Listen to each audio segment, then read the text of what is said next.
Bienvenue sur ce nouvel épisode de l'heure de la riposte, votre podcast favori. Au sommaire aujourd'hui, nous allons parler de l'espoir que porte le NFP, le Nouveau Front Populaire, et l'application de son programme progressif et comment sauver la gauche et changer la vie des Français. Attends. T'es sûr de toi sur le thème d'aujourd'hui ? Je pense qu'il y a des sujets bien plus intéressants que le programme mou du NFP, non ? Non mais le NFP, c'est hyper important. C'est la seule option qu'on a aujourd'hui, mon camarade. Je pense que c'est important que justement on se divise pas, quoi.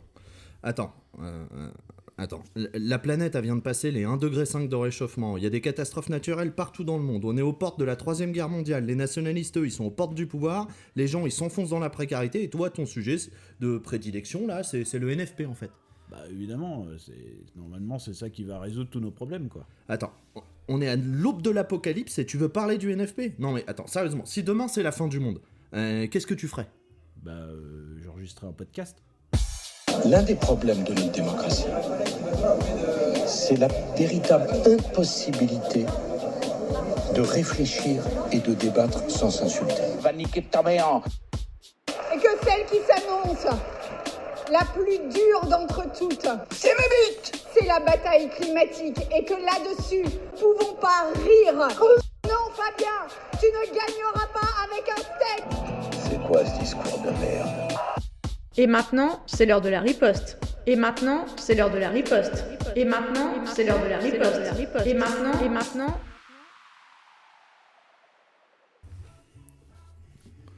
Bienvenue sur ce 3e épisode de l'heure de la riposte.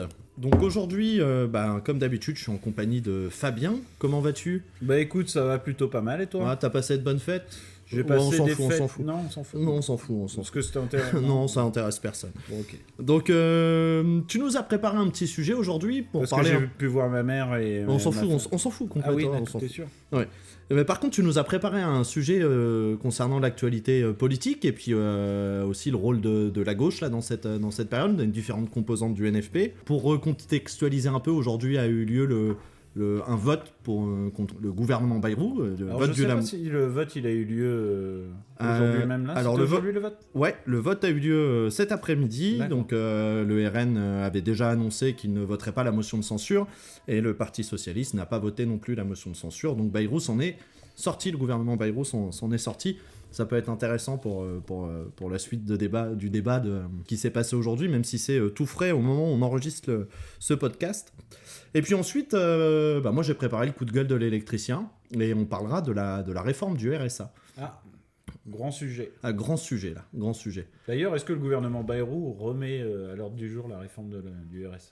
Non, je crois que c'est applicable depuis le 1er janvier, Ah oui, ça point y est, terminé. c'est parti. Ouais, je crois que c'est déjà...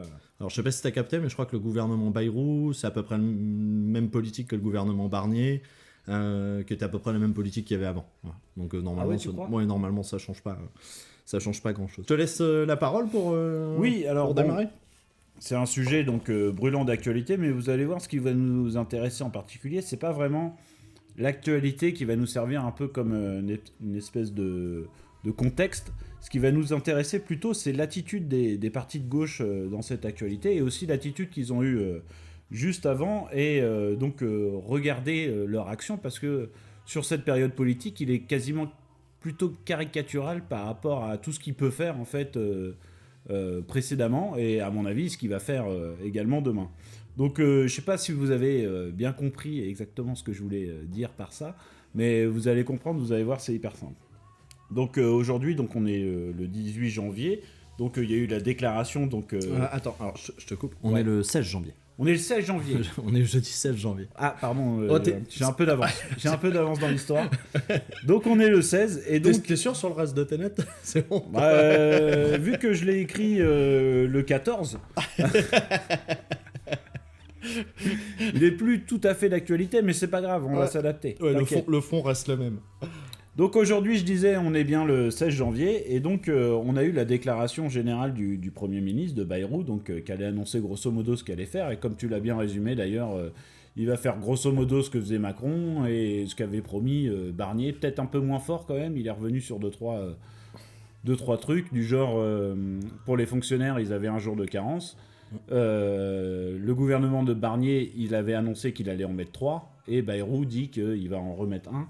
Et d'ailleurs, c'est pour ça, Oui. entre autres, que les socialistes ont pas voté. D'ailleurs, il y a aussi, j'ai vu, je crois, des postes dans l'enseignement et des moyens pour la santé qui ont Alors, été un peu pas négociés. tout à fait en fait. Mais je sais pas trop ce qui s'est négocié. Mais en tout cas, En gros, si vous le êtes fonctionnaire, votez socialiste. Voilà. Ouais, c'est ça ton message. Le gouvernement de Barnier, il avait prévu de supprimer 4000 postes de l'éducation nationale, parce que c'est bien connu, il y a des profs partout, quoi. Ah bah oui. Il y en a beaucoup trop. Oui, il y en a trop. Donc il avait promis d'en supprimer 4000, et donc le gouvernement Barnier, lui, il avait promis de pas en supprimer, Ouais. mais pas d'en rajouter non plus. Ouais. Et donc pour les socialistes, ça c'est positif, ça. D'accord. Ça c'est un point positif. Ouais.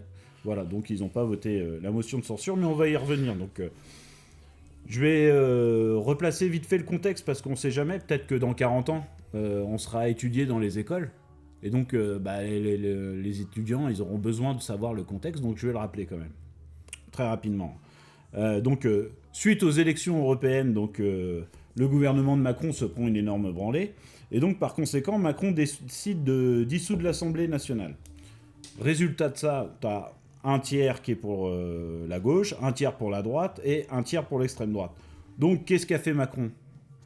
Il a composé un gouvernement de droite extrême, donc le gouvernement de Barnier, qui promettait de casser la gueule sévèrement aux fonctionnaires, avec les 3 jours de carence que je te parlais, en supprimer 4000 chez les profs, etc.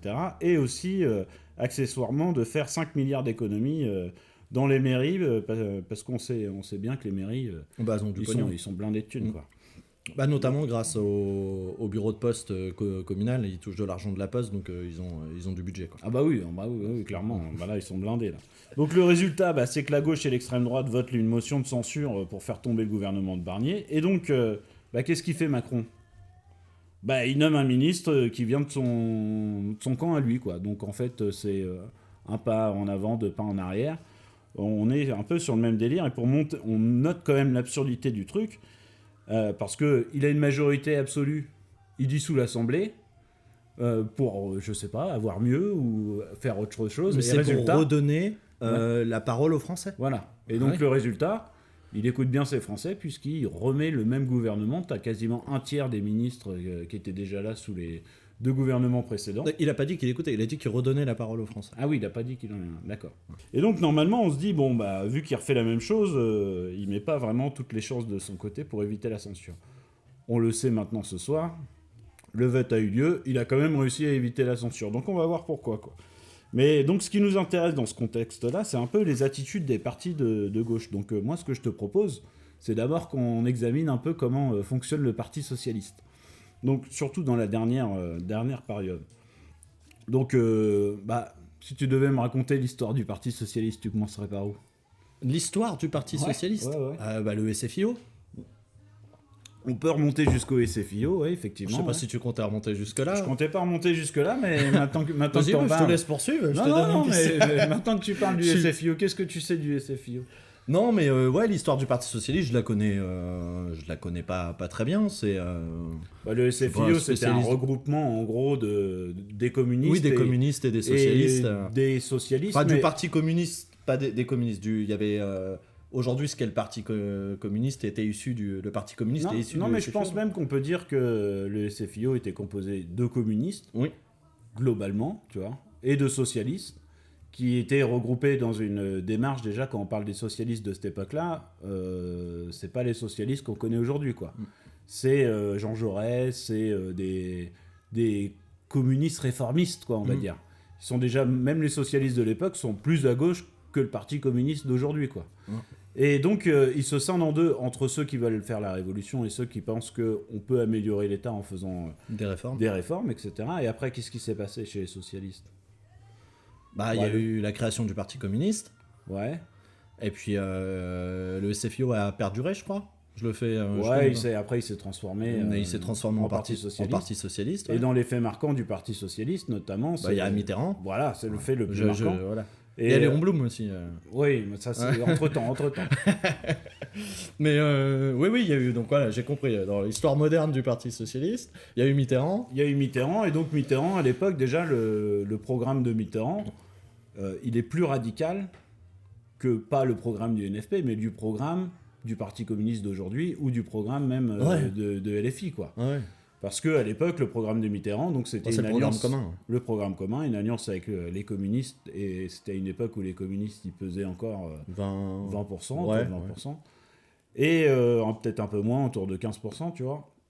Et en tout cas... En tout cas, la gauche dans les urnes est représentée. Voilà. Et qu'est-ce qui s'est passé avec Mitterrand ? Eh ben, il y a eu plein de choses. Nationalisation d'entreprises, de banques, plein de mesures sociales formidables. Et un an après... C'est ça. Un an après, alors dis-toi qu'à l'époque, il y a même eu la nationalisation de Renault, enfin de grosses entreprises, quoi. Et un an après, c'est un peu rétro-pédalage. Mitterrand se met à appliquer pendant les 10 ans qui vont rester une politique libérale un peu débridée. C'est la période, vers la fin, c'était la période Bernard Tapie et compagnie. Donc déjà, à l'époque, on Ce pouvait qui va se méfier amener du d'ailleurs Parti les socialiste. débuts du Front National. Voilà, c'est ça. Oui, tout Et à du fait. vote nationaliste. Oui, tout à fait, ouais. Après, on a eu François Hollande. Donc déjà, là, Flamby. on a plus de mal à réfléchir à des mesures progressives qu'il a pu faire. Il a... Le mariage homosexuel. Ouais, Macron Voilà. aurait pu le faire. Hein. Macron aurait pu le faire. Ouais. Non, c'est vrai que tu prends la loi asile immigration, la réforme qui a pété les travailleurs, c'est la réforme du Code du travail et le connerie. Et puis la naissance de Macron. La mise en Exactement. place de la République en marche. En Et fait. oui, faut pas Le oublier. macronisme, c'est... Faut pas c'est- oublier c'est- que Macron était ministre de Hollande. Voilà. Faut pas oublier que le macronisme est issu du Parti Socialiste. Et donc, bon, je vous passe un peu la période Olivier Hamon, etc. Olivier Hamon Non, Benoît. Benoît Hamon. Ouais. Et les 1% de Hidalgo, puis tout d'un coup les 13% de Guzman, qui replacent en fait le Parti Socialiste, pas au Mais il est, cœur, pas- mais il est en au fait, Parti Socialiste il est pas tout place à fait- publique, ouais. Ouais, mais bon, c'est Ouais. la même... ouais. il a drainé le Parti Socialiste derrière lui, et le Parti Socialiste c'est clairement fondu dedans. Et puis le hein. petit sauvetage aussi que la France Insoumise a fait aux législatives après les 2017, Oui. législatives de 2017, Oui, oui. où le Parti Socialiste au présidentiel fait 1,5%, je crois, C'est ça. et où il se retrouve avec dans la NUPES avec... Plus de présentation de députés que le Parti c'est la communiste. deuxième qui a force fait de le la coup, quoi. NUPES avec la NUPES. La troisième. La troisième et les écolos en deuxième. Ouais, les écolos en deuxième. Voilà, mais il se retrouve avec un nombre de circonscriptions pas dégueulasse dans les négociations. Et donc, suite à la dissolution de l'Assemblée, donc élection européenne et aux européennes, bah, le Parti Socialiste, avec Guzman, qui est pas vraiment, mais c'est une fusion-confusion, on va dire, se retrouve la première force un peu du NFP, en faisant 13%, et les filles qui se cassent la gueule, qui fait, je crois, 8 ou quasiment 10%. Et pour finir, derrière, tu as les écolos et le Parti communiste. Donc, le Parti socialiste, aujourd'hui, il est sous la direction d'Olivier Faure, qui a adopté une approche qu'on pourrait qualifier d'ultra-réformisme, en fait. Et en fait, ce qui s'est passé pendant la période de censure après Barnier, c'est qu'il a adopté une position qui était un peu la main tendue, tu vois, qui était, venez, on peut venir discuter, on veut bien avoir quelques ministres, peut-être qu'il y a quelques petites réformes à négocier, etc. Et d'ailleurs, on verra un peu plus loin que c'est très loin d'être le seul à avoir adopté ce genre d'attitude avec Bayrou quand il a été nommé Premier ministre. Ouais, non, mais il y a eu quasiment, hormis la France Insoumise qui n'a pas voulu y aller, et d'ailleurs, je sais même pas si elle a été invitée d'ailleurs, parce que dans le débat public, Elle avait dit il le classe dans le débat public dans les extrêmes en fait. Tout à fait. Mais bon, c'était un peu, hormis la France Insoumise, sinon tous les partis de gauche sont allés discuter avec Bayrou en fait. Ouais. On espérait quelque chose. Le seul qui n'y a pas été, tu l'as dit, c'est LFI. Et Ouais. il y a aussi le NPA et Lutte ouvrière, mais qui ils n'étaient même pas invités. Ouais, quoi. non, mais ils représentent. Ils sont pas représentés à Non. l'Assemblée, donc ils n'ont pas été invités. LFI, c'est un peu particulier parce qu'ils avaient la posture en même temps de dire de toute façon, on n'ira pas, c'est hors de question. Quoi. Ouais. Ouais, Donc- c'est une ligne stratégique qui. Tout qui à sont- fait. Mais si tu regardes un peu plus près, on pourrait dire quand même que ces discussions avec le Parti Socialiste ont été un peu, payantes pour le Parti Socialiste, parce que tu as quand même 2 ministres, ou même plutôt 2 anciens ministres, qui sont issus des anciens gouvernements socialistes. Donc on a... c'est mon directeur, je me suis trompé. Bon, Emmanuel Val. Emmanuel Valls. Alors je vais Et- recommencer. Alors, on mettra un bip sur le nom de ton directeur pour ce lapsus, mais si jamais ton directeur se reconnaît, il est comparé à Manuel Valls. Je sais pas, ça lui fera plaisir. Bah, disons que si je devais comparer mon directeur, je le mettrais bien pire qu'Emmanuel Valls. Donc maintenant, parlons d'Emmanuel Valls. Donc il n'a pas eu de cesse de trahir en fait ses paroles, quoi. Une de ses dernières prises de parole publiques, c'était de dire que il arrêtait de se présenter dans la vie politique française et qu'il allait se présenter à Barcelone Ouais. pour se prendre finalement une branlée. Pour se faire humilier par les Espagnols. Tout à fait. Et finalement, revenir, quand même, la remontada espagnole, il revient et il arrive à se caser comme ministre sous Bayrou. Ah bah Manuel Valls, c'est quand même le type. C'est une blague en fait. Je sais même pas, tu vois, on a les dirigeants qu'on mérite, hein, je Oui. me dis, mais c'est quand même une vaste blague. C'est quand même. Là, on est pas mal au niveau de la blague. Ouais. Et puis le deuxième, c'est François Rebsamen. Rebsamen. Ouais. Bon, on n'est pas sur l'aile gauche du PS non plus. Hein. Alors, détrompe-toi. Ah, Rebsamen. Rebsamen, tu sais ce qu'il a fait, Rebsamen, dans les années 1970 ? Ouais, non, mais c'est comme Jospin. Jospin était trotskiste. Eh ben, tout à fait, tu le dis bien, parce que Et ils sont tous passés par là. pendant 4 ans, Ils sont tous passés par là, les types. pendant Avec- 4 ans, il était dans la Ligue communiste Bah révolutionnaire. oui, il y a beaucoup de ministres et même de premiers ministres socialistes qui sont passés par la LCR dans leurs premières Donc œuvres militantes. Donc tu vois, toi Seb qui est un petit peu gauchiste, je peux tout finir. est pas perdu, ouais. tout est pas perdu pour Voilà, toi. Quoi. je peux finir ministre traître socialiste. Bah ouais, bah ça va. Ouais. La stratégie donc du Parti socialiste, c'était clairement une stratégie qui voulait se distinguer de LFI en adoptant une position un peu intermédiaire ou plutôt un peu opposée même à LFI en disant nous on est prêt à discuter et allons-y quoi. Donc je sais pas si cette stratégie elle va se montrer payante en se montrant un PS comme un parti Macron compatible, mais pour le moment, en tout cas pour moi, ils sont plus ou moins discrédités dans l'histoire, quoi. Le PS là. Ouais, actuellement. Si on parle là, à quelques heures du vote de la motion de censure qui est passé, quelques heures passées du vote de la motion de censure, effectivement, je pense que pour les électeurs pour une partie des électeurs du NFP, pour la partie, va y avoir sanction aux prochaines municipales, je pense. C'est quand les municipales là, c'est cette année là, 2025, C'est 2026. l'année prochaine. L'année prochaine. Si elle se déroule suivant le contexte politique, parce que on sait pas trop là où on va avec cette 5ème République et la crise politique qui se passe, mais je pense qu'il va y avoir une sanction localement au niveau des prochaines élections. Après, nous en France, le zélu, c'est un animal assez endémique chez nous, et le zélu en fait... Ouais, il a la peau dure en plus. ouais. Après, c'est un animal qui a tendance à hiberner.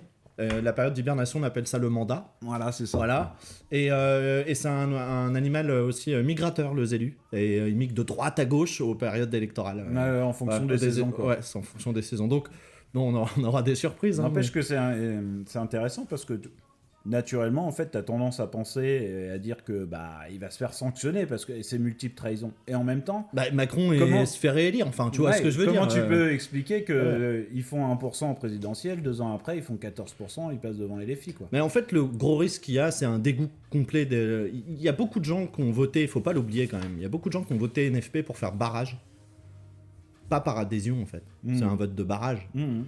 Qui derrière, ils ont vu peut-être un espoir d'avoir un gouvernement qui pouvait un peu temporiser la chose avec quelques mesures sociales qui pourraient faire du bien, donner un souffle, sans y mettre de grands espoirs. Même ça va pas marcher. Je suis pas sûr qu'un NFP demain, s'il a pas c'est un point de vue personnel, s'il a pas un programme, Plus radical. beaucoup plus radical sur qu'est-ce qu'on fait de l'économie et de nos moyens de production et tout ça, et de l'organisation de la société, et pour dire clairement un vrai programme de rupture, il y aura je pense une absence d'une grande partie de l'électorat de gauche un peu perdu là, qui n'y croit plus un peu, les gens de gauche qui croient plus à la politique de gauche, aux politiciens de gauche, qui ne se déplacera pas. Et ce genre de truc, l'attitude de la gauche depuis le NFP, là, hein, ils passent plus de temps, leur seul objectif, c'est uniquement le jeu d'élus et le jeu parlementaire, en fait. Et, alors, ok, ils sont élus pour ça, hein, mais à aucun moment, ils ne mènent plus de bataille, en fait. Tu vois, ils n'ont plus de programme, quoi. Non, voilà, c'est ils ont cette pas espèce un de truc jeu de porteur, poste. quoi. Je suis pas sûr que ça favorise pas le vote nationaliste par le RN ou autre, en fait. Donc il y a aussi ce risque-là. Donc on peut dire à la fois, on pourrait dire à gauche ils vont se faire sanctionner, même si je pense qu'il y a une partie de l'électorat du NFP, faut pas l'oublier, qui est de cette ligne-là en fait, cette ligne discussion. On a gagné une petite mesure, c'est mieux que rien, et puis. Regarde, voilà. tu fais passer bien dire parce que comment se présente justement le PS et pourquoi ils votent pas la motion de censure. Ouais. C'est justement parce que quelque part ils vont aller se revendiquer de dire grâce on a sauvé 4000 postes. Si on aurait censuré, on n'aurait rien gagné. Là on n'a pas censuré pour l'instant, ce qu'ils disent pour l'instant, tu vois, sur cette question-là, parce qu'on a eu de petites avancées qui vont quand même permettre de ça et ça, tu vois. Même si c'est pipi de chat, tu vois, mais ça va quand même permettre, comme tu dis, par exemple aux fonctionnaires de pas se péter 3 jours de carence, etc. Tu vois. Donc, et il y a une partie du NFP, il faut pas l'oublier, qui est aussi là-dedans en fait. Et oui, tout à fait. Hein. Donc oui, je pense que la gauche révolutionnaire dans l'électorat ne pèse encore pas grand-chose. Pas assez en tout cas, ça c'est sûr, pas assez. Mais ce qui est intéressant aussi de voir, c'est plutôt quel rôle joue un peu ce PS dans ce groupe du NFP. Et du coup, comme tu le dis, en fait, il va drainer une partie des réformistes, mais en même temps, c'est ce qui va causer la perte entre guillemets du NFP parce qu'il va jouer le rôle de la division de celui qui va casser donc la dynamique et qui va de fait j'ai envie de dire baisser son fut pour pas cher quoi en fait. En fait le Parti Socialiste ce qui s'est passé déjà c'était des élections européennes, c'était particulier et c'est des élections européennes où les gens se sont déplacés pour voter. Et les législatives derrière aussi, on est sur des grosses participations pour ce type d'élection. Ouais. Et ce qui est un peu contre-intuitif, parce qu'on était sur des élections, les législatives d'avant, t'as 52 ou 54% d'abstention, tu vois. Et les législatives qu'on fait à partielle, t'as plus de 70% de participation. Donc on pète des records, tu vois, les européennes, c'est pareil, les gens se sont déplacés, notamment pour voter extrême droite. Donc il y a eu, cette colère et cette défiance politique ou cet intérêt à la politique qui est un peu revenu finalement. Contrairement à ce qu'on aurait pu penser et se dire oui. Tiens, il y a plus de votants. On se dira les européennes, il va y avoir 15% de votants. Moi quand j'ai vu qu'il y avait des gros scores de participation, mon premier réflexe c'était de me dire tiens, la population de gauche qui est habituellement dégoûtée de la gauche et qui vote pas va se déplacer pour aller voter et normalement ça va être plus porteur. Et alors, en fait, ce qu'on s'est rendu compte, c'est que pas du tout, en fait. Moi, je me suis pas dit ça, en fait. Quand j'ai vu qu'il y avait une forte participation, on savait que, dans les semaines qui ont précédé l'élection, que le RN allait péter tous les scores. Et ce déplacement déplacement de population. Il y a eu une espèce de comment on dit déjà, de hype, une espèce de mouvement un peu qui s'est fait autour de Bardella. Oui. Le mec se faisait ridiculiser dès qu'il était dans un débat télé face à n'importe quelle politique, parce qu'il connaît pas ses dossiers, que c'est une image en fait, il s'est construit une image, sauf qu'il était sur tous les réseaux sociaux, il y avait des pubs sur internet en permanence, et les jeunes en fait en parlaient, tu vois. Les jeunes, Bardella, il était cool, tu vois. Et donc ils ont gagné là-dessus, donc quand tu vois un fort taux de participation et que ça parle en fait, que des jeunes parlent de Bardella... tu dis là on est en train de retard. Ils ont gagné un truc, tu vois. Et moi je me suis pas dit c'est cool, c'est la gauche qui revient, parce qu'en plus la gauche aux européennes, les gens n'ont pas compris pourquoi les partis divisés, etc.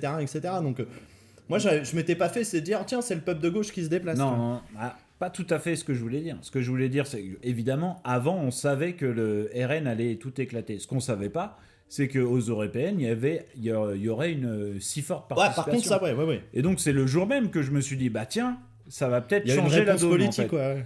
Il y a une peur quelque part du Rassemblement National et du coup il y aura une réponse politique qui fait qu'ils vont peut-être pas gagner tant que ça en fait. Bon finalement ils ont bien éclaté le truc très très largement.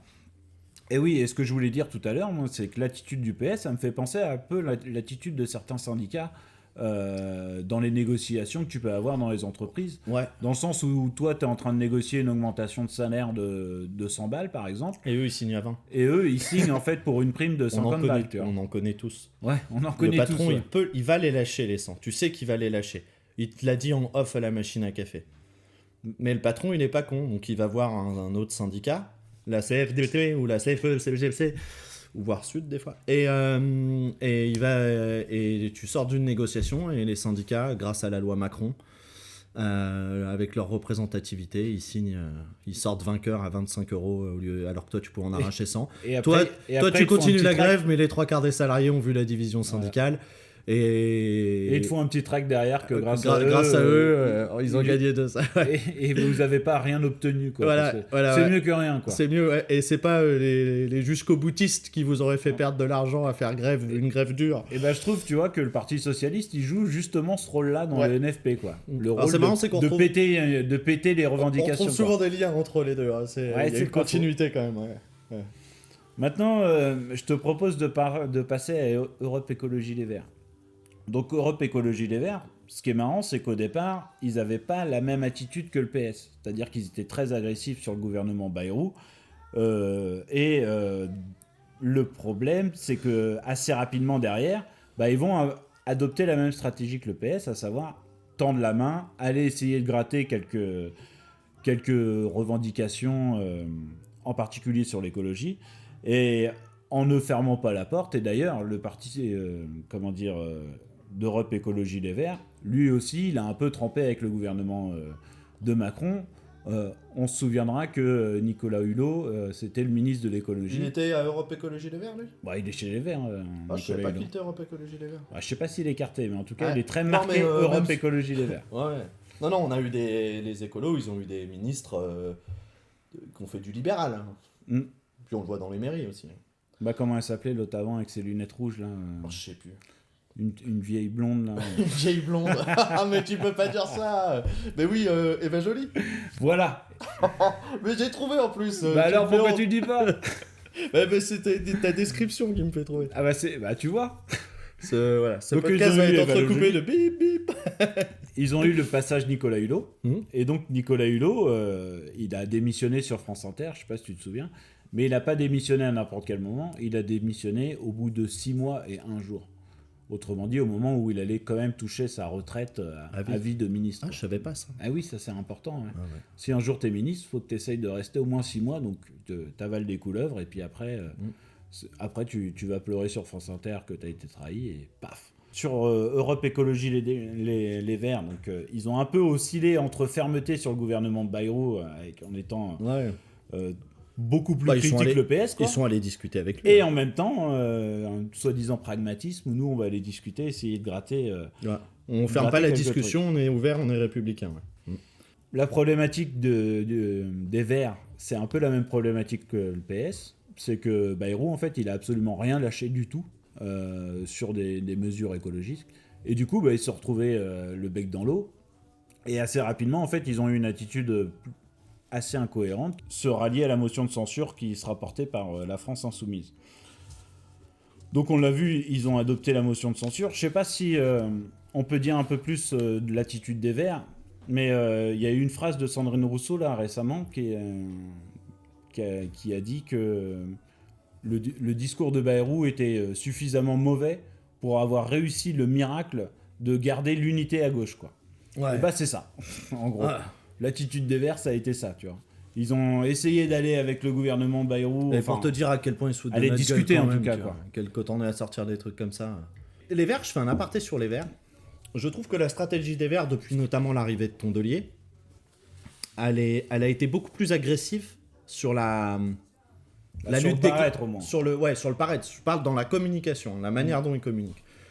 Marine Tondelier a plus un discours un peu lutte des classes. Ouais. Tu vois, à des Ouais, fois ouais, souvent c'est vrai. plus agressif que même Jadot avant. Ouais, non, mais largement, c'est pas. Mais à ce côté très agressif et tout. Elle a des bonnes punchlines. Ouais, c'est ça. Sandrine Rousseau, c'est pareil en fait. Sandrine Rousseau, quoi, a dit, mais en fait, il y a pas, il y a que deux solutions.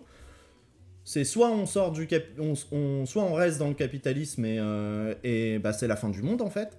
Soit on en sort. Un discours, toi, on peut. Au moins, on peut plus révolutionnaire. quasi- quoi. ouais, Voilà. c'est ça, ouais. Et donc tu l'entends dire ça cette semaine à la radio, à la télé, dire ce genre de truc.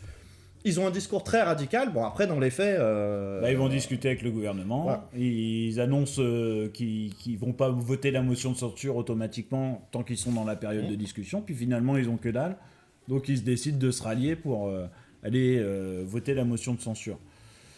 Même chose que si on fait un parallèle avec l'univers syndical, on connaît aussi des syndicats comme ça qui attendent en fait la première mesure pour pouvoir sortir en fait du mouvement unitaire. Finalement, ça marche pas. Ils sont obligés de rester jusqu'au bout du truc, quoi. Ensuite, on va explorer un peu ce qu'a fait le Parti communiste. Donc, Parti communiste, qui dit Parti communiste dit communiste. Dit parti, non, ça n'a strictement rien à voir. On peut s'attendre à ce que le Parti communiste, en fait, on Il soit l'attendrait communiste, oui, on pourrait- sur la gauche du NFP, tu Oui, vois, on pourrait plus à gauche du s'attendre NFP, tu vois. qu'il soit communiste, tu vois. On pourrait s'attendre à ce qu'il soit communiste. Au Ouais. moins, ils ont le nom. Mais, Ouais, au moins, ils ont le nom. Je pense que ça va durer, mais...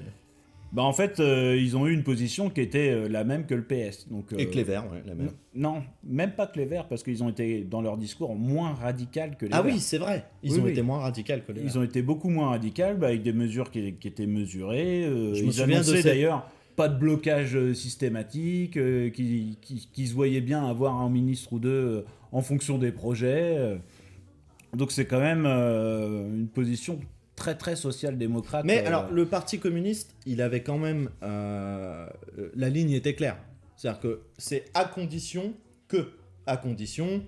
qu'on abolisse la réforme des retraites, à condition... Ils avaient mis des points... Ils avaient abandonné les 3/4 des mesures, ils ont fait comme le PS. Mais ils avaient mis des points, des lignes rouges. Voilà. Ouais, enfin, des lignes rouges, en fait, si tu veux... Mais tous ont fait ça, les Verts prêt- l'ont fait, t'es- enfin ils ont fait T'es le prêt à PS. aller discuter avec les capitalistes Moi, mais je à suis pas prêt, je condition te que- dis pas moi, le Parti communiste. je Oui, te dis mais pas moi. justement, dans le Parti communiste, on pourrait s'attendre à qu'ils avancent une opposition systématique Comme l'a au fait la capitalisme, France, en fait. la France Insoumise, comme l'a fait la France Insoumise. Oui, ça c'est un problème pour le Parti communiste, quoi.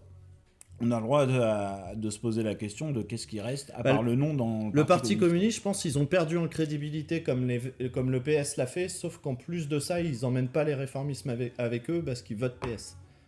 Oui, c'est ça, oui. Ouais. Oui, ce qui explique les scores du Parti communiste. Ouais, c'est ça.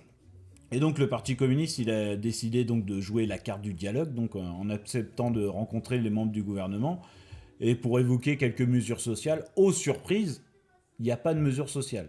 Donc qu'est-ce qu'a fait le Parti communiste ? Il a fini par se rallier à la France insoumise. Donc on a quand même vécu une période politique, en gros, où Il y t'as une France insoumise... avait plus de NFP, chacun Non, mais tirait c'est dans clair. ça. Ouais. T'as la France insoumise qui annonce direct qu'elle ne va pas rencontrer le gouvernement de Bayrou, qu'il y aura une opposition systématique et qu'il y aura la motion de censure parce que ce sera forcément un gouvernement qui ne sera pas progressiste. Pendant cette période-là, ce qu'ils ont vu les Français, c'est que t'as le PS qui va y discuter et même qui va finir par trahir et pas se rallier.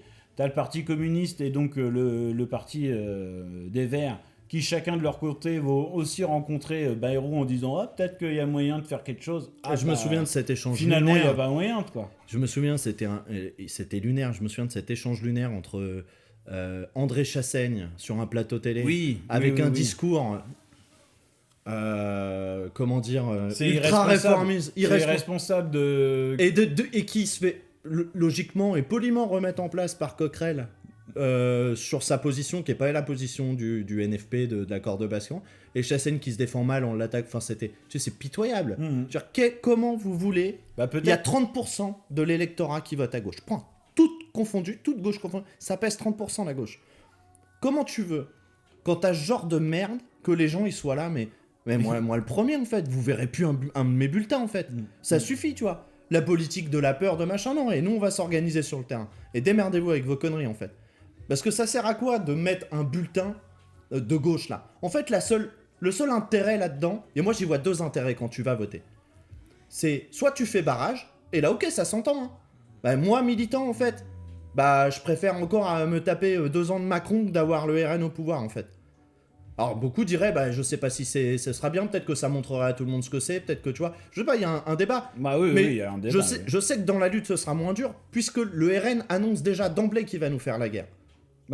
Il l'annonce, toi, notamment la CGT, je suis militant syndical à la CGT, notamment la CGT, ils l'écrivent qu'ils vont nous faire la guerre. Mais Macron nous fait la guerre aussi, quoi. Mais hormis, tu vois, pour cette politique de barrage qui peut s'entendre, tu vois, c'est un débat. On va pas faire ce débat-là maintenant, mais c'est un débat. Soit tu votes pour faire barrage, soit tu votes pour quelque chose qui se rapproche de tes convictions et pour que ce soit un maximum entendu. Parce que si, je sais pas, le NPA fait 25%, ses revendications, ce qu'il porte, ça va être entendu plus que s'il fait 1%. Tu vois. Ah oui, ça c'est Donc, évident. il n'y a que ces deux intérêts à voter. Après, aller voter, c'est mon point de vue, hein, mais aller voter pour espérer que ça change quelque chose, mais ça ne passera jamais par une élection. Ça ne peut passer que par des mouvements de masse d'ampleur, en fait. Ça ne peut pas passer par l'élection. Si à un moment on vote massivement et qu'on est dans l'action derrière, là oui, ça peut changer quelque chose, mais le vote en soi ne changera rien, en fait. Et comment tu veux, avec des attitudes comme ça, avec les discours qu'on a là, mais que ce soit tout le monde, la France Insoumise, tout ce que tu veux, pour un programme mot du genou avec des mesurettes, en fait, parce que c'est des mesurettes, tu vois. C'est de la merde, concrètement, le programme du NFP. Moi, ce que j'en dis, hein, ça va pas assez loin, tu vois. Mais comment tu veux que les gens ils aillent voter? Mais moi, là, la gauche, avec ce qu'elle a fait depuis le NFP, avec ce qu'elle a fait, déjà ce qu'elle a fait pendant l'élection, quoi. Enfin, sur les candidatures, bref. Tu remets Hollande et tout, tu vois. Vous avez rien compris, les mecs, ou c'est une alliance qui est tellement large que, en fait, j'ai rien à voir avec cette alliance, tu vois. Mais à un moment, comment tu veux que les gens, aussi dans les gens, ils sont dans une précarité. Oui, mais tout confondu, tu vois. Les gens, ils sont dans la précarité, tu vois. C'est le bordel partout. Ils vivent dans... On les maintient, en fait, la tête dans les chiottes, tu vois, sous une angoisse permanente du climat, parce que, il y a des événements climatiques tout le temps, maintenant. Et puis à l'autre bout du monde, en fait, chez nous, tu vois. À Mayotte, chez nous. C'était l'événement. C'est un autre débat. Ce sera un coup de gueule à un moment, ça aussi. Mais du coup... Et quand je dis chez nous, c'est, tu vois, en Espagne, les incendies, les inondations, etc. et tout, qui touchent tout le temps, la pluie, le truc.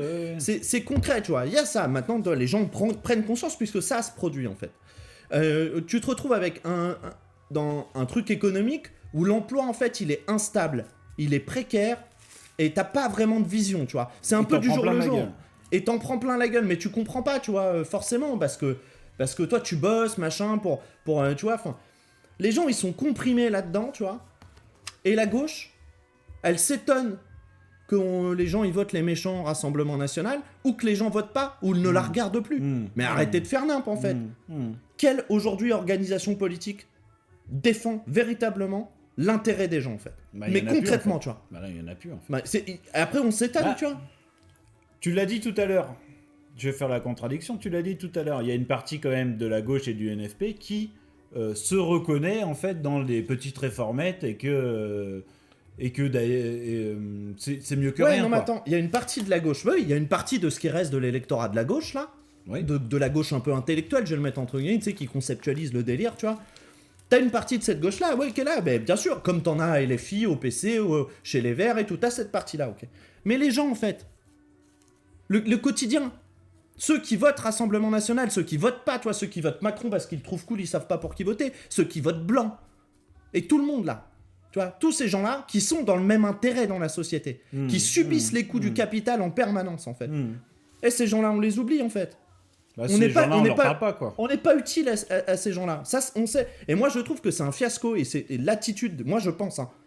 C'est pour ça que je suis plus dans un parti politique. Ces gens-là, en fait, ils nous chient dessus en fait, en permanence. Ils nous chient dessus. Et les militants de ces partis politiques, ils sont dans l'incapacité de changer quelque chose à ça. Ils sont trop faibles aujourd'hui pour pouvoir changer quelque chose à ça, ou alors ils cautionnent. Et dans ces cas-là, on n'a vraiment rien à voir ensemble. Non, mais là, on part sur un truc, t'es parti un peu loin. Parce que là, ce que tu racontes, déjà, en plus, t'es parti sur un délire où tu dis pas tout à fait la réalité, en fait. Je donne mon point de vue. Tu dis que les militants des partis politiques, ils sont pas en capacité de changer les choses. Soit ils sont en capacité, soit ils le veulent pas, tu vois. Déjà, la problématique de s'ils sont pas en capacité de changer les choses, c'est parce que, justement, les gens comme toi, en fait, ils sont pas forcément dans des partis pour essayer de faire changer les choses. Ils ont pas assez de militants qui veulent que dans ce parti-là, ça change, en fait. Ils sont là, ils regardent, ils font « Ah ouais, c'est nul, ouais ». Mais ils agissent pas dans ce parti-là, dans ces partis-là. Bien sûr, c'est la problématique. Qu'est-ce qu'on dit, nous, à la CGT? Quand on veut faire un mouvement de grève, quand on veut gagner une revendication, on dit d'abord que les gens, ils doivent le faire, que les salariés, ils doivent être acteurs de ça. Ouais. Nous, on n'est pas là des syndicalistes pompiers qui arrivent pour éteindre le feu, négocier 2-3 trucs. On arrive à le faire parce que les gens, ils se prennent en main pour le faire. Et donc, l'intérêt des partis politiques, c'est justement que les gens, ils se prennent en main dans ces partis-là pour changer les choses. Un parti politique, c'est un outil. Aujourd'hui, l'outil, il est défaillant, comme tu l'as très bien dit. Ouais, c'est ça. Parce que les gens, ils ne sont pas dedans, justement. Parce que les gens, ils ne s'en emparent pas pour faire de la politique. Et donc, du coup, bah, ça reste des groupuscules extrêmement faibles. Et la problématique de LFI, d'ailleurs, c'est que même s'ils ont des gens, on va dire, qui sont proches de LFI, ils leur demandent pas de faire de la politique. Ils demandent d'être le fan club de LFI, d'aller coller des affiches, de distribuer des tracts. Aujourd'hui, tous les partis font ça. Et ben c'est ça la problématique. Non, c'est pas vrai. Tous les partis font pas ça. Les partis font pas ça. Bah, en tout cas, tous les partis obtiennent le même résultat. Tous les partis qu'ils le fassent ou pas, alors, ils obtiennent le même résultat. Ils obtiennent tous le même résultat, mais ils ne font pas tous ça parce que dans certains, il y a plus de militants pour faire en fait. Ah oui, bah oui. Il y a plus de militants pour faire. Quand faut influencer le mec, bah, vu qu'il n'y a plus rien à la base, il reste plus que les vieux. Je pense par exemple au Parti communiste. Il reste plus que les vieux qui sont d'accord avec la direction, quelle que soit la direction, parce que ça fait 50 ans, ils ont tellement bouffé de couleuvre que quand il y en a une nouvelle, tu vois, ils se disent bah tiens, pourquoi pas, on va la goûter celle-là. Et du coup, bah, ils bouffent une nouvelle couleuvre, et puis bah, ils ont des difficultés à faire changer un Roussel qui est en roue libre sur les dernières périodes, quoi. Il n'y a pas besoin d'aller discuter avec le gouvernement de Bayrou et d'être complaisant et de dire bah ouais, peut-être qu'il y a moyen de faire quelque chose. On sait qu'il n'y a pas moyen. Comme si qu'on connaissait pas Bayrou, quoi. Ouais, et puis il n'y a pas... Et du coup, la problématique, c'est pas tellement d'aller discuter. Imaginons que LFI dise ok, d'accord, on va discuter avec le gouvernement, on va voir ce qu'il y a à donner. L'unité du groupe est maintenue. C'est une stratégie commune et on voit ce que ça donne ne donne rien. Stratégie commune, on vote la motion de censure. Là, c'est un éclatement pour aller discuter. Pendant ce temps-là, ils tapent essentiellement, tu l'as dit très justement, ils passent plus de temps à se taper entre eux que de taper sur le gouvernement de Bayrou. Au résultat, ils se discréditent. À la fin, ils se divisent.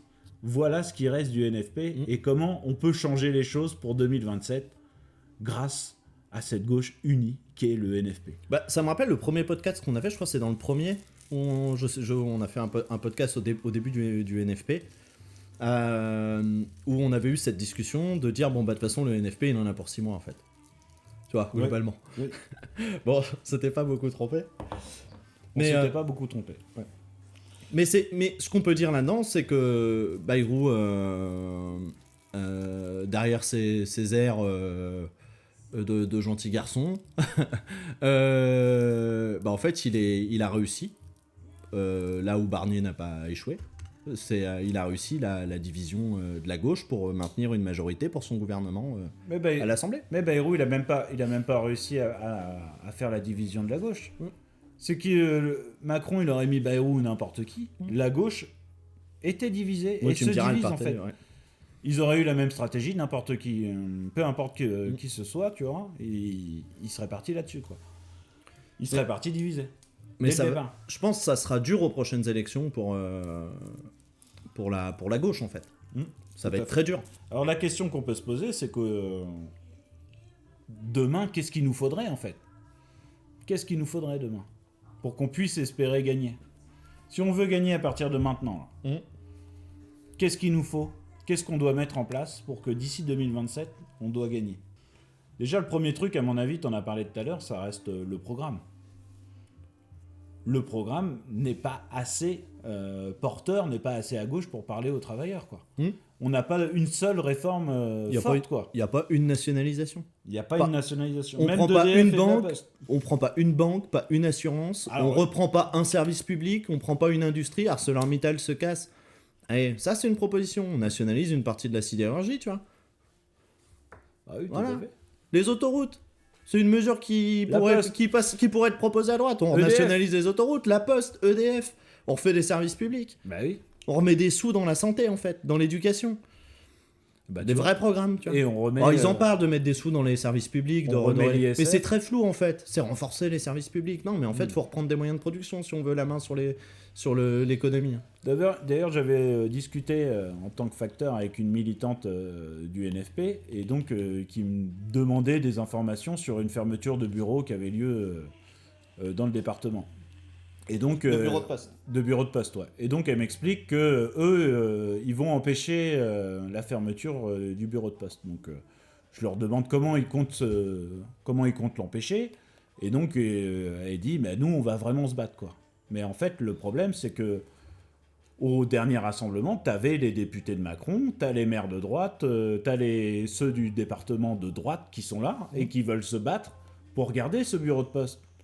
Mais à un moment donné, ils sont en contradiction avec ce qu'ils font au niveau politique. Le seul moyen d'empêcher une entreprise privée de ne pas fermer un bureau, de ne pas fermer une entreprise qui souhaite, c'est de la prendre. c'est de la prendre, c'est de la Ouais. nationaliser. Ouais. Et à aucun moment, en fait, ils n'en parlent.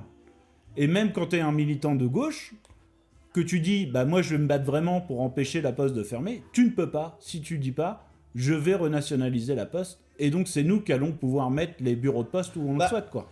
Un moment qui est intéressant suite au NFP, c'est un débat après les législatives, ou avant les législatives, je sais plus, entre Roux de Bézieux, l'ancien président du MEDEF, et Mélenchon.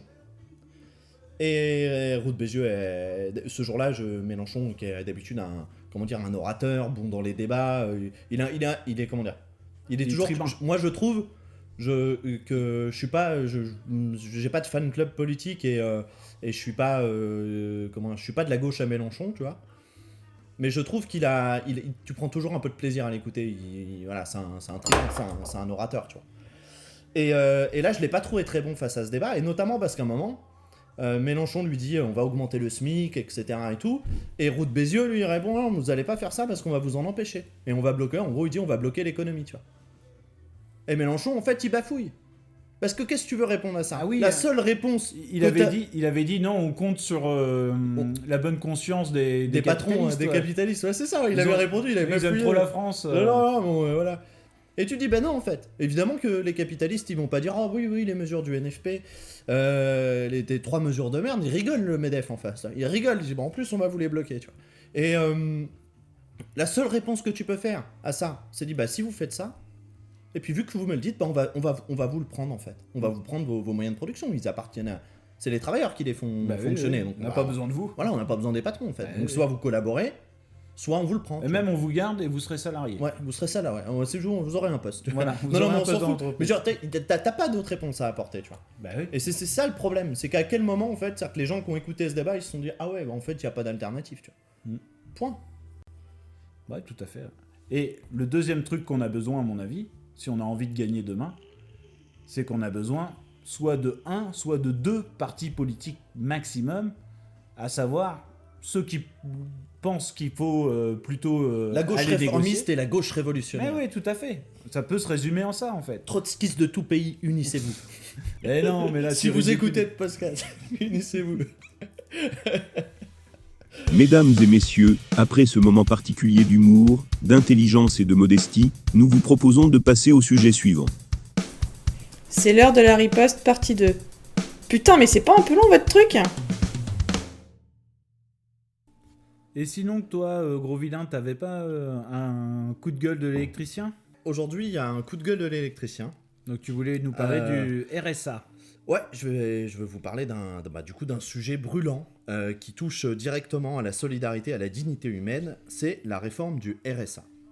Depuis le 1er janvier 2025, ce dispositif, qui représente pour beaucoup le dernier filet de sécurité, est devenu conditionné à une obligation d'activité de 15 à 20 heures par semaine.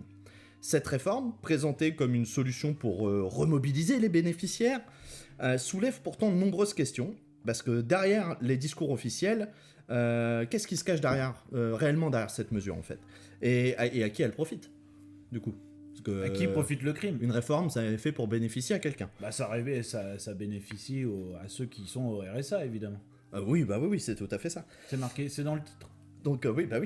Et donc du coup, on va se poser un petit peu, parce que du coup, au-delà des chiffres, peut-être que c'est une vision de société qui est en jeu en fait. Une vision de société. Ouais, une vision de société. Avec des gens qui travaillent, du coup. Avec des gens qui travaillent pour 600 € par mois. Donc déjà, qu'est-ce que le RSA ?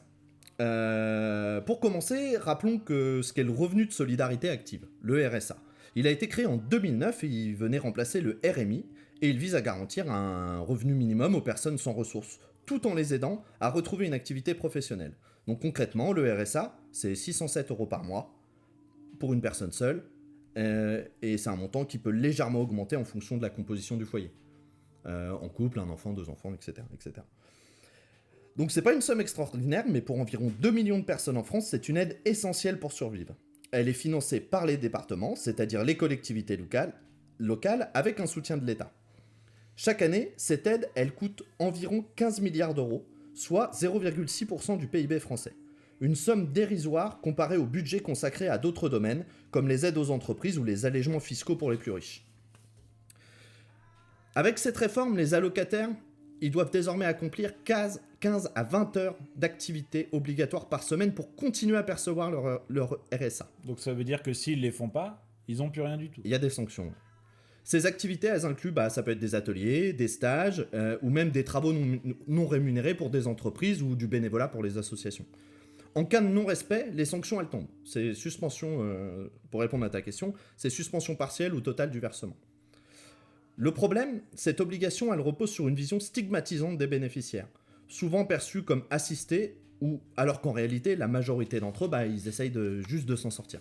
On va faire des comparaisons. Je me suis amusé parce que c'est une question que je me suis posée. Comment on peut imaginer, en fait, la différence entre quelqu'un qu'on criminalise avec le RSA et les plus riches, du coup? Parce que c'est marrant, un truc qui est à faire. Donc, on va faire des petites comparaisons. Donc, prenons un moment pour mesurer les écarts vertigineux entre ceux qui vivent avec le RSA et les plus riches. En termes de temps de travail, je me suis amusé à dire, sur du temps de travail, tu vois. Une personne au RSA touche environ 3,79 € de l'heure pour 160 heures mensuelles, en supposant qu'elle consacre tout son temps à chercher un emploi ou à suivre les activités d'insertion. De l'autre côté, des milliardaires, comme Elon Musk, qui gagnent parfois 2 millions d'euros par minute lorsque leurs actions grimpent en bourse. En une seule seconde, il empoche plus qu'un allocataire du RSA en une décennie. Ah oui. Oui. Si on fait une comparaison en distance, imaginez que la fortune d'un milliardaire comme Bernard Arnault soit représentée par un voyage de 250 000 km. Donc c'est 6 fois le tour de la Terre. 250 000 km. Une année au RSA, avec ses 7 284 €, ça représenterait une distance de 7 mm.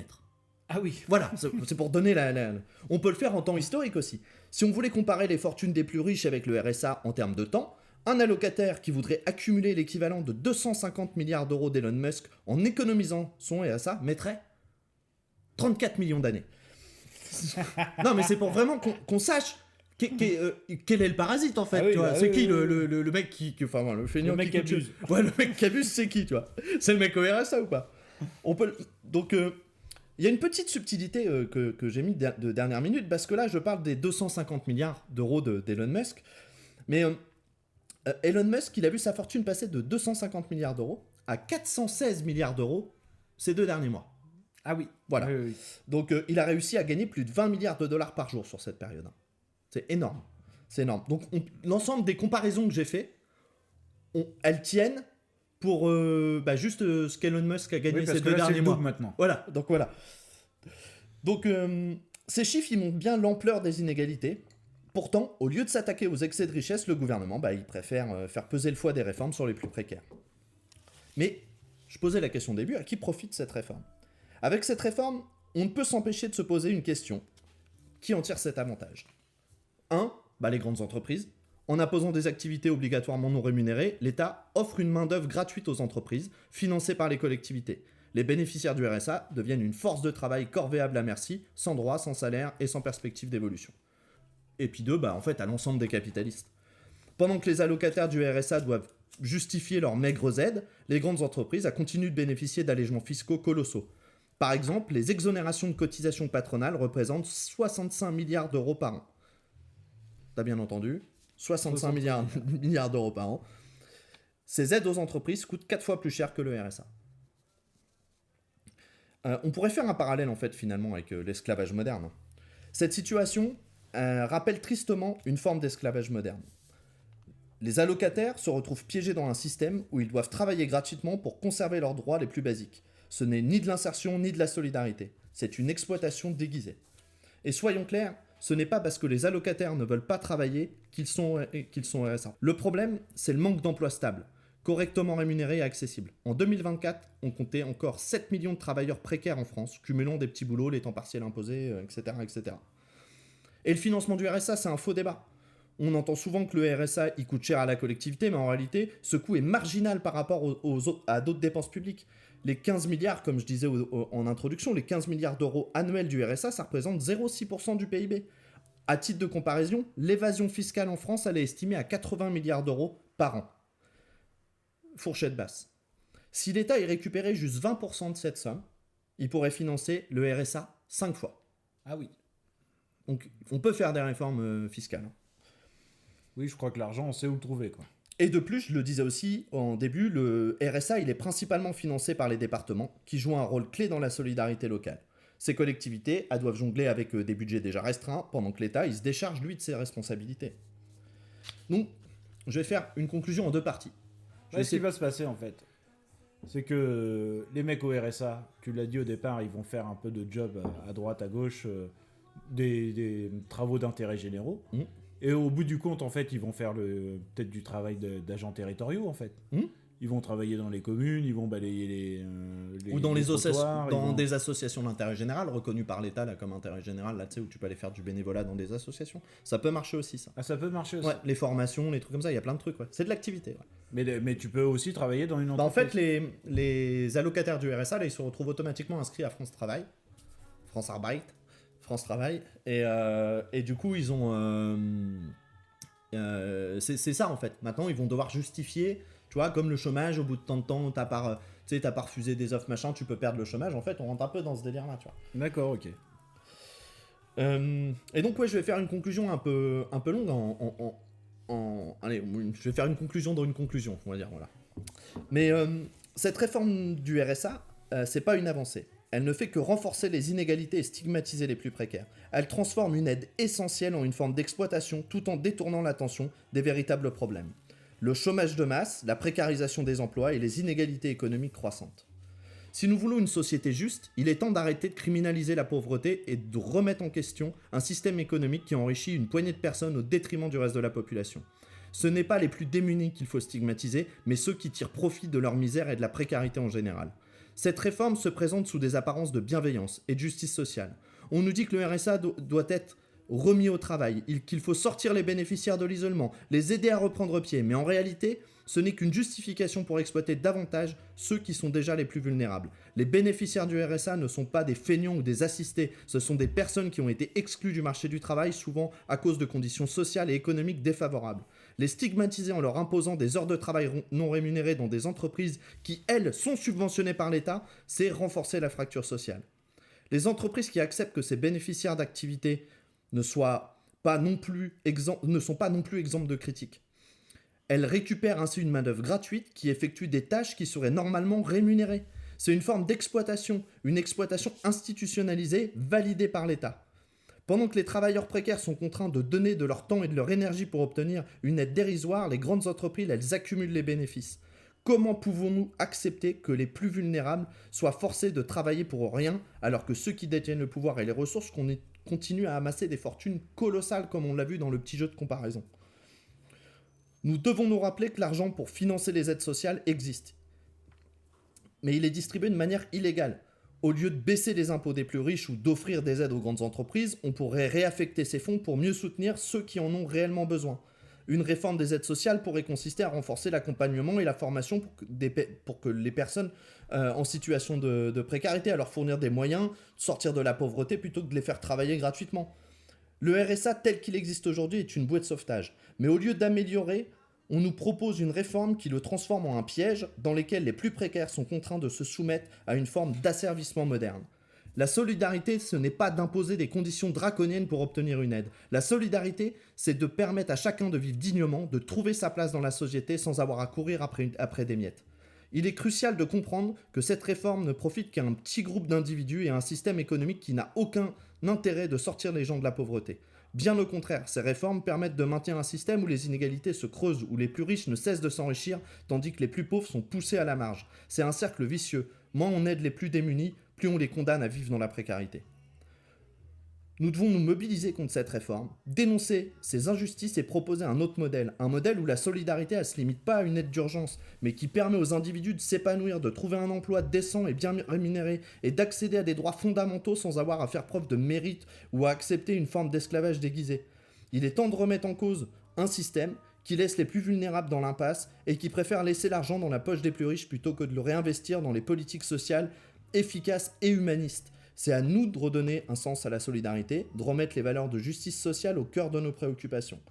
La question à ce stade, elle est claire en fait. Que choisissons-nous de défendre ? Ceux qui ont déjà tout ou ceux qui sont à la marge ? Ceux qui chaque jour se battent pour survivre dans un monde où tout semble être organisé pour que les plus vulnérables y restent là où ils sont. Et pour finir, cette réforme du RSA n'a rien d'autre qu'un miroir déformant ce qui ne va pas dans notre société. Elle cherche à nous faire croire que l'assistance est la cause des maux sociaux, alors que la véritable cause réside dans un système économique qui crée et entretient les inégalités. Nous devons nous réveiller et exiger une société plus juste, où la solidarité n'est pas un dû qu'on peut conditionner à des obligations de travail sans rémunération, mais un droit fondamental pour tous, sans exception. C'était mon coup de gueule. Bah disons, t'es vachement en colère. Bah tu m'as dit un coup de gueule, j'ai fait un coup de gueule. Ouais, j'ai pas voulu rentrer dans les détails des mécanismes du RSA pour dénoncer cette réforme, mais la prendre sur un côté humain en fait. À un moment, je me pose une question là dans la société dans laquelle on vit, et ce qui est bien, hein, pendant que le NFP il se bagarre pour des questions parlementaires, en fait, c'est super violent pour les gens en fait, ce qui se passe. Comment on veut pouvoir se projeter dans un système politique à gauche si on n'est déjà pas capable, dès qu'un élu a le micro aujourd'hui du NFP, il devrait dénoncer ce qui est en train de se passer sur le RSA. Ça et plein d'autres, on devrait s'occuper. Même ça, ils s'en occupent pas. Parce qu'il y a le jeu parlementaire. Et donc, il n'y a pas de bataille, il n'y a pas d'espoir, en fait. Mais il y a un moment, les gens, ça va partir en live. Mais ça va pas partir comme il faut, en fait. Parce que je pense que la société, elle a un seuil de tolérance, tu vois. Mais là, on va atteindre un seuil de tolérance. C'est pas possible, en fait. Moi, quand je vois les gens autour de moi, tu vois, qui sont dans le déni complet de ce qui est en train de se passer, parce que ça s'explique, hein, y a plein d'écrits depuis des bah déjà, il y a tout le jeu médiatique. Depuis des siècles, on sait ce qui est en train de se passer. C'est écrit, t'as des sociologues, des philosophes, des penseurs, etc. T'as tout un tas de Marx, Gramsci, on en parlait, à Lénine, etc. Et puis même dans le monde contemporain, tu vois, on explique ce qui se passe socialement, tu vois. L'hégémonie culturelle avec la poussée de l'extrême droite, etc., avec, ou encore l'asservissement en fait, des gens, tu vois, d'où ça vient, pourquoi. Moi, je me dis, quand je vois les gens autour de moi, c'est quoi le niveau de consentement que tu as, en fait ? C'est un seuil de tolérance, il est important quand même, mais le là, seuil ça de commence tolérance. à être sérieux, ouais. J'ai un moment, tu vois, il faut se bouger, tu vois. C'est comment on peut continuer de supporter ça ? C'était pour la problématique, en fait, a fait le lien directement avec le premier sujet. On peut pas demander aux gens de se bouger s'ils n'ont pas de perspective de monde meilleur.